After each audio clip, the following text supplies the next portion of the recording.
৮০ থেকে ৯০,০০০ পুলিশকে গত ১৫ বছরে চাকুরিবিধি লঙ্ঘন করে নিয়োগ দেয়া হয়েছে বলে জানালেন ডিএমপি কমিশনার। ছাত্র জনতার আন্দোলনে পুলিশের কর্মকাণ্ডে দুঃখ প্রকাশ করে তিনি বলেন, নতুনভাবে নাগরিক সেবা দিতে কাজ শুরু করেছে পুলিশ। ডিএমপির মিডিয়া সেন্টারে মিট দ্য প্রেসে কমিশনার জানান, চাঁদাবাজি, ফুটপাত দখল ও ছিনতাই প্রতিরোধে গোয়েন্দা পুলিশকে সক্রিয় করা হয়েছে। জোর দেয়া হচ্ছে ট্রাফিক ব্যবস্থাপনায়। রিপোর্ট সুমাইয়া খানের। হাসিনা সরকারের আমলে নিয়োগ পেয়েছেন ১,২০,০০০ পুলিশ সদস্য, যার মধ্যে ৯০,০০০ জনকে চাকরি দেওয়া হয় নতুন পদ সৃষ্টি করে। এদের বেশিরভাগই কনস্টেবল ও এসআই।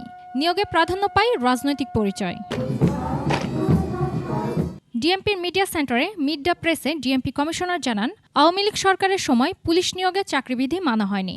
গত ১৫ বছরে যে রিক্রুটমেন্ট হয়েছে, নিয়োগপত্র দেওয়ার আগে নানাভাবে স্ক্রুটিনি করা হয়েছে। সে কোন দলের লোক, তার বাবা কোন দলের লোক, তার দাদা কোন দলের লোক, তার আরও পূর্বপুরুষেরা কোন দলের ছিল পর্যন্ত খবর নেওয়া হয়েছে। যদি ২ লক্ষ পুলিশ অফিসার হয়, তার ভিতরে ৮০ থেকে ৯০,০০০ এরূপ রিক্রুটেড।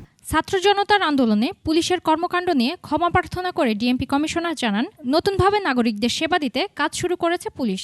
জুলাই আগস্টের পরবর্তীতে যে অরাজকতা বা যে লুটপাট, যে ডাকাতি শুরু হয়েছিল, সেটা তো এখন বন্ধ আছে। নিশ্চয়ই থানা ফাঁড়িও কাজ করতেছে। শিয়া বাটার ও ভিটামিন ই সমৃদ্ধ Lily glam beauty soap. Lily, always beautiful. ফুটপাত সহ রাস্তা দখল করা হচ্ছে। এ বিষয়ে গোয়েন্দা পুলিশ সহ সকল শাখাকে কাজে লাগানোর কথাও জানান তিনি।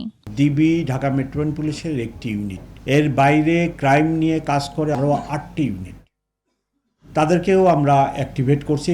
রাজধানীর সড়কে যান চলাচল সহজ করতে ট্রাফিক ব্যবস্থার উপর বেশি নজরদারি করা হচ্ছে বলেও জানানো হয়। ঢাকা মহানগরীর অনেক সমস্যার মধ্যে প্রধানতম সমস্যা ট্রাফিক ব্যবস্থা। সুমাইয়া খান, ২১ টেলিভিশন, ঢাকা।